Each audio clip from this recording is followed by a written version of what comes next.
ამერიკის შეერთებული შტატების პრეზიდენტმა დონალდ ტრამპმა ხელი მოაწერა ბრძანებას, რომელიც საპასუხო ტარიფებს უწესებს ყველა ქვეყანას, რომელიც ამერიკულ პროდუქციას ბეგრავს. ტრამპის თქმით, ეს ზომები მიზნად ისახავს სავაჭრო დისბალანსის აღმოფხვრას. სამართლიანობისთვის გადავწყვიტე საპასუხო ტარიფები დავაწესო. ეს იმას ნიშნავს, რომ რასაც ქვეყნები დააკისრებენ ამერიკის შეერთებულ შტატებს, ჩვენც დავაკისრებთ მათ, არც მეტი, არც ნაკლები.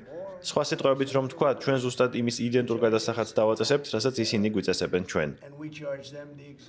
ეკონომისტები თვლიან, რომ ამ ნაბიჯმა შესაძლოა ქვეყნის შიგნით ტურბულენტული ეკონომიკური კლიმატი შექმნას.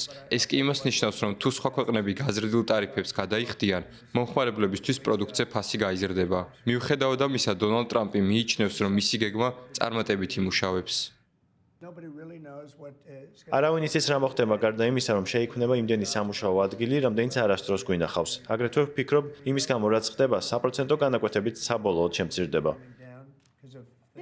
რამდენიმე კვირაა, რაც დონალდ ტრამპი კონკურენტებსა და მოკავშირეებს ტარიფების დაწესებით ემუქრება. ბევრი ქვეყანა საპასუხო ზომებს ამზადებდა იმ შემთხვევისთვის, თუ ტრამპი თავის მუქარას შეასრულებდა.